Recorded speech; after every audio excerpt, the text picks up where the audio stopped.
Bienvenue dans Humain, podcast chrétien. Salut, on se retrouve pour ce dernier épisode de la série Connaître Dieu. Et je suis ravie de vous retrouver comme toujours et commençons. Nous avons vu durant les 3 premiers épisodes de la série quelques éléments nous permettant de connaître Dieu. Nous avons parlé de prendre conscience de l'existence de Dieu, de nous rapprocher de Dieu, de prendre du temps dans sa présence. Et aujourd'hui, nous allons parler de Jésus-Christ et Dieu. Ce sujet était l'un de mes sujets sensibles au début de ma conversion, tout simplement à cause de la polémique qu'il y a autour de ce nom, et donc sur la personne de Jésus. Soyez rassurés, même au temps des disciples, cette question se posait. Lisons ensemble dans Jean 14, le 8e et 9e verset. Philippe lui dit, « Seigneur, montre-nous le Père, et cela nous suffit. » Jésus lui dit, « Il y a si longtemps que je suis avec vous, et tu ne m'as pas connu, Philippe. Celui qui m'a vu a vu le Père. Comment dis-tu, montre-nous le Père ?» Oui, je sais, vous me direz que nulle part Jésus dit qu'il est Dieu. Dieu est esprit. Il faut que celui qui le prie en esprit et en vérité. C'était juste une parenthèse. Dans l'Ancien Testament, les gens avaient une connaissance culturelle de Dieu, si je peux le dire. Seuls les uns pouvaient vraiment avoir une intimité plus personnelle avec Dieu. Et Dieu esprit ne pouvait venir sur terre et mourir pour nos péchés. Il a fallu un homme de la même nature qu'Adam, et cet homme est Jésus, la parole faite chair. Jésus était un homme sans péché, car il n'y avait point de péché en lui. Jésus est Dieu. On connaît tous l'eau dans ses 3 états, solide, liquide et gazeux. Bien évidemment que dans ces 3 états, ça reste de l'eau, et Dieu est 3 en 1. Je veux vraiment insister sur cela quand on dit Dieu 3 en 1, Père, Fils, Saint-Esprit. Cela ne veut pas dire que 3 personnes différentes. Non, mais c'est une seule personne, mais manifestée différemment. Ok? Le Père qu'on ne voit pas, mais qu'on a su voir en Jésus. En Jésus, nous voyons comment nous sommes aimés de Dieu et qui nous sommes en Christ. Au début de ma conversion, Dieu était pour moi un créateur lointain, dur. Comme on pouvait parfois le voir dans l'Ancien Testament, j'avais du mal à m'ouvrir. Je n'ai pas eu de confident ou encore de meilleurs amis comme les filles de mon âge. À cette époque, je parlais à Jésus, il était mon ami. Et à lui, je disais tout. Et il me parlait aussi, vraiment. Et Jésus est venu faciliter cet accès entre le Père et nous. Pour revenir à Jésus qui est Dieu, dans le livre de Jean, Jésus reprend Philippe qui demande à voir Dieu en lui disant, « Depuis ce temps que je suis avec vous, tu ne m'as point connu. Celui qui me voit a vu le Père. » Alors nous nous demandons, quel rapport y a-t-il entre la personne de Jésus et connaître Dieu?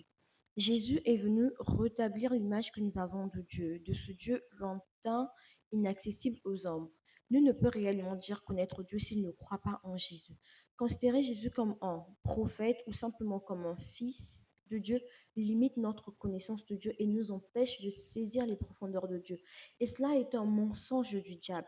Dans l'évangile de Jean, toujours le chapitre 14, le verset 9, Jésus lui dit, « Il y a si longtemps que je suis avec vous, et tu ne m'as pas connu, Philippe.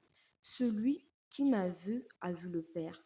Comment dis-tu, montre-nous le Père ?» Jésus est venu rétablir la relation que nous avons perdue à cause du péché d'Adam. Nous restons toujours dans le chapitre 14 de l'évangile selon Jean. Le verset 9, Jésus lui dit, « Il y a si longtemps que je suis avec vous et tu ne m'as pas connu. Philippe, celui qui m'a vu a vu le Père. Comment dis-tu, montre-nous le Père? Ne crois-tu pas que je suis dans le Père et que le Père est en moi? Les paroles que je vous dis ne viennent pas de moi même. Le Père qui demeure en moi accomplit ses œuvres. » Alléluia. Dans le premier chapitre de l'évangile selon Jean, il dit, « Au commencement était la parole, et la parole était avec Dieu, et la parole était Dieu. » Et La parole qui était Dieu n'est autre que Jésus. Je récapitule. Dans le livre de la Genèse, il est écrit, faisons l'homme à notre image, selon notre ressemblance. Donc, le Seigneur a fait l'homme selon son image. Donc, déjà là, on voit la présence de la Trinité, le Père, le Fils, le Saint-Esprit. Et ça reste Dieu. On l'a bien expliqué, le trois en un. Donc, Jésus est la parole faite chair. Dans Jean 1, le verset 14, il est écrit, et la parole a été faite chair et elle a habité parmi nous, pleine de grâce et de vérité. Et nous avons contemplé sa gloire, une gloire comme la gloire du Fils unique du Père. Une gloire comme la gloire du Fils unique du Père. Jésus, euh, quand il est venu, il ne cessait de dire qu'il est fils de Dieu. Et dire être fils de Dieu était une façon de dire qu'il est Dieu. Et la parole qui s'est faite chair n'est autre que Jésus. Jésus qui a habité parmi nous avec des paroles pleines de grâce et pleines de vérité. La connaissance de l'Évangile reste une folie pour les hommes. Parce que tant que nous serons ces hommes charnels, nous aurons du mal comprendre, à comprendre ou encore à saisir les choses de l'esprit. Et pour saisir les choses de l'esprit, il faut bien évidemment passer par Jésus. Jésus qui est le chemin, la vérité et la vie. Je vous invite vraiment à entrer dans cette révélation de qui est Dieu. Et j'espère qu'à la fin de cet épisode, vraiment, j'ai pu vous apporter de la lumière. Et je prie Dieu, par la puissance du Saint-Esprit et au nom de Jésus-Christ, de vous faire vraiment comprendre toutes ces choses pour que ça ne soit pas que de l'intelligence humaine. Et que cette soif, ou encore cette envie que nous avons de connaître Dieu puisse vraiment augmenter. Et je veux aussi faire un appel pour celui qui écoute, qui peut-être n'a pas encore accepté Jésus-Christ comme Seigneur et Sauveur dans sa vie. Mais vraiment, il faut passer par Christ. On ne peut pas aller au Père, nous ne peut aller au Père sans passer par Jésus. Donc, il faut accepter Jésus comme Seigneur et Sauveur. Après ce grand pas, j'ai une forte conviction comme d'ailleurs la conviction de la parole elle est vraie, elle est exacte et on a fait cette démarche. On a la conscience que Dieu il existe.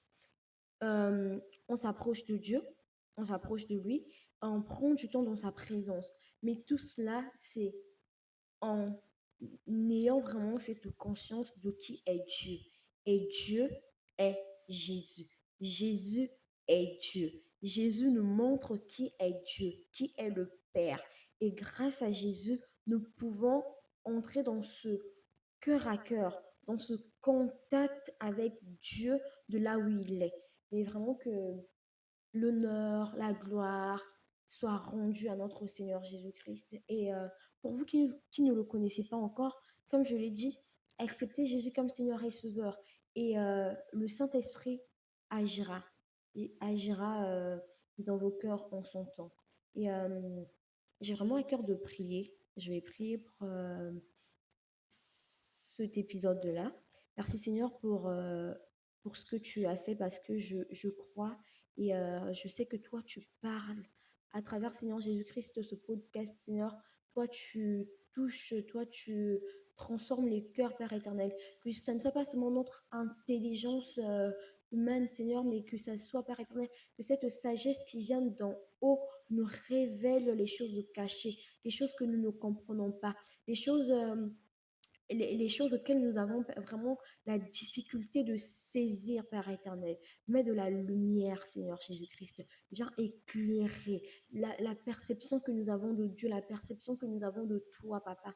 Et nous voulons te connaître dans toute ta profondeur, Jésus. Nous voulons connaître qui tu es. Montre-toi à nous. Révèle-toi, Seigneur Jésus. Par le cœur, que l'honneur et la gloire te soient rendus. Dans le nom de Jésus. Amen. Et merci pour votre écoute et que le Seigneur vous bénisse. Et on se retrouve prochainement pour une nouvelle série de notre podcast email. Salut!